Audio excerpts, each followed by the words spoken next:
Covid के बाद सरकार को पता लगाना था कितने बुड्ढे बच गए और कितने निकल गए, तो इनने बुड्ढों की पेंशन बंद कर दी। तो मेरे पापा मेरे पास आए कि पुत्र मेरी पेंशन बंद हो। हमने पेंशन ऑफिसर से बोला कि इनकी पेंशन बंद हो गई, क्या करना चाहिए? कह रहे हैं इनकी पेंशन इसलिए बंद हुई है क्योंकि इनका जीवन प्रमाण पत्र अपडेटेड नहीं है। एंड आई वाज लाइक, जीवन प्रमाण पत्र वो क्या होता है? कह रहे हैं कि ये जीवित है। पापा कह रहे पैं चौदह मैं चल के आया,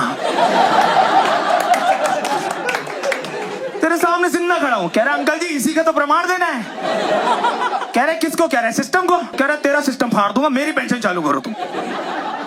कह रहा कुछ नहीं, हो जाएगी, बहुत सिंपल प्रोसीजर है। आपकी पेंशन चालू करने का आपका आधार है, आधार में आपके बायोमेट्रिक्स है, हम आपके बायोमेट्रिक्स लगाएं, उससे आपकी पेंशन चालू। इस आदमी के अंगूठे नहीं चले, दुकान वाले की गाड़ी बढ़ गई। कह रहे अंकल जी हाथ में रेगमाल रगड़ते हो क्या आप? उससे बकचोदी करे। कह रहे पैरों को अंगूठा लगा लूं? पैरों को अंगूठा? कह रहा आए तो दे। मैंने कहा पापा, कह रहा नहीं अंकल लीगल नहीं। अरे तू ला तो सही। हमने वो लगाया और वो चल गया, हम दोनों की बढ़ गए। हमने कहा ये कैसे चल गया? कह रहा है 10 साल से पेंशन ऐसी थोड़ी आ रही है।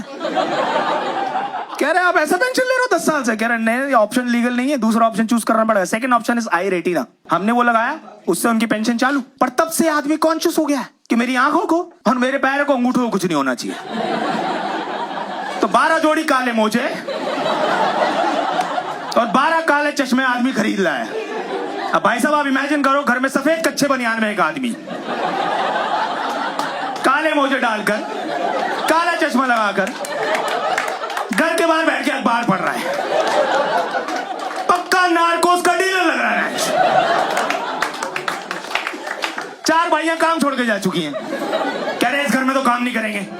पोछा लगा रहे अंकल जी कहां देख रहे, पता ही नहीं चल रहा है।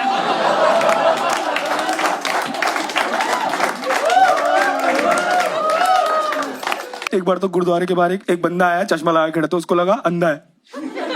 उसने हाथ पकड़ा, रोड क्रॉस करा दी। ये कम बच्चे होती है, उसके सामने गाड़ी की चाबी लगाई और निकल ली है। पीछे मुड़ के कह रहे थैंक यू। उस बंदे के दिमाग के घर बच्चे उड़ गए कि सेट ड्रिवन गाड़ी तो सुनी थी, ये ब्रेन ड्रिवन गाड़ी कब से आ गई हमारे देश के अंदर।